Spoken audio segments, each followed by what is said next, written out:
Alright, so it's the 9th of August 2020 and I'm actually on the way to do my A1 test at Alliance Francaise Kuala Lumpur. So yeah, I don't think there's a dress code, so I'm wearing slippers. So we're here at Alliance Francaise Kuala Lumpur. Right there, AFKL. Ouch. Right now it's 8:30 and the exam starts at 9, so it's good to be early. They do recommend coming in 30 minutes early, so yeah, that's why we're here. Let's go, let's do this. The only things that you'll have to bring to the exam is a black pen and your IC, so that's pretty much it.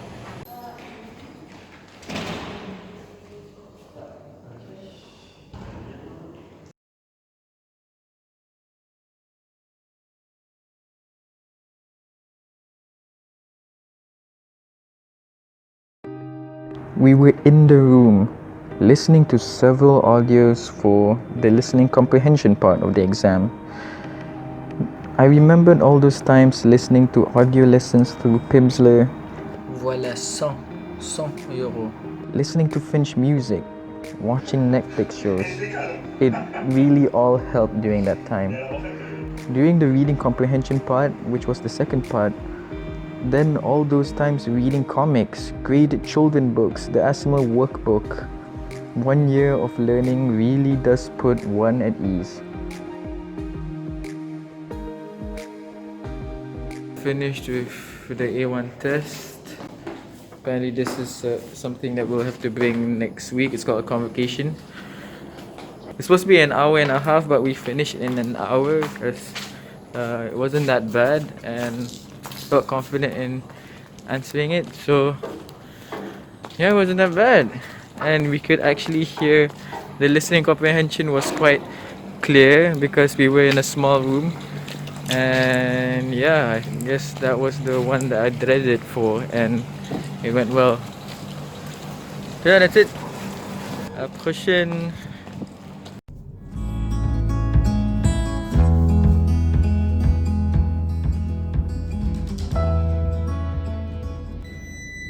Alright, so it's been a week and we're back here at Alliance Francaise for the second part of the exam for A1, and it's the oral exam, and yeah, we're gonna be tested on how we speak in French. So yeah.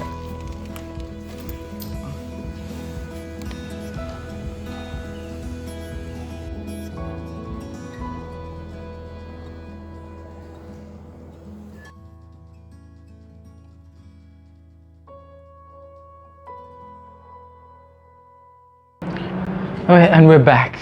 So obviously I couldn't record during the speaking exam itself because I would get caught.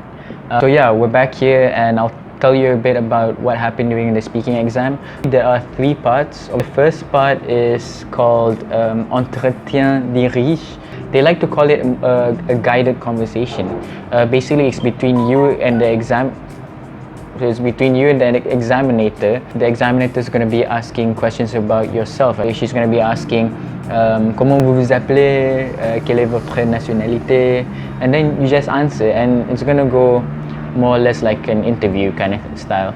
And the second part is you're going to be asking questions. They let you choose between 8 cards. I'm pretty sure there was 8. Yeah, 8 cards. You're going to have to pick 6 out of those 8 cards, and on each card there's going to be a word. So let's say you get apple in pomme. So you're gonna have to ask the examinator like, est-ce que vous avez une pomme?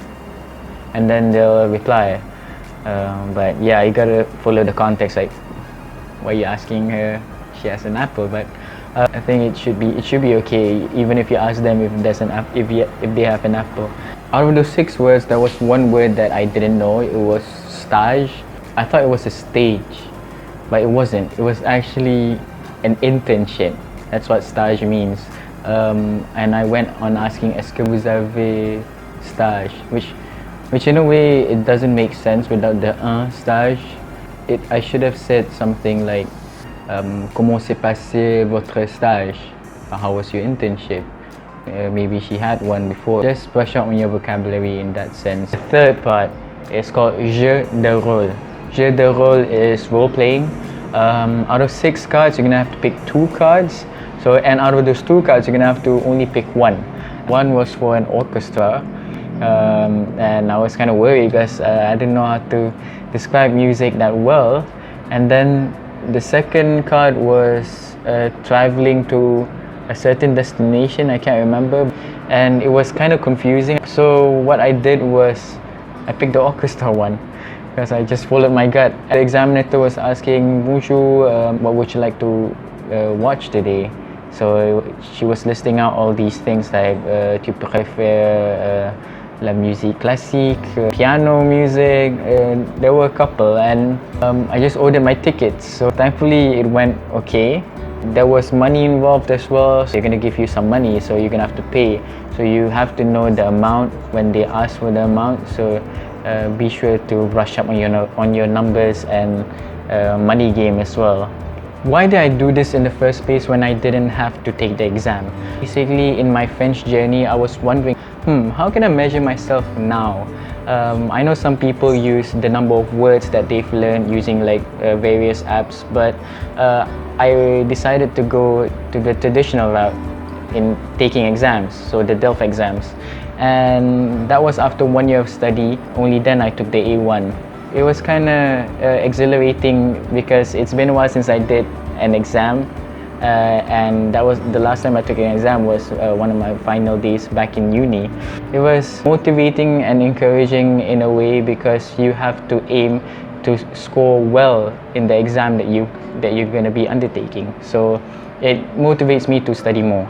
The end goal of the exams that I'm going to be taking is to the B1 level.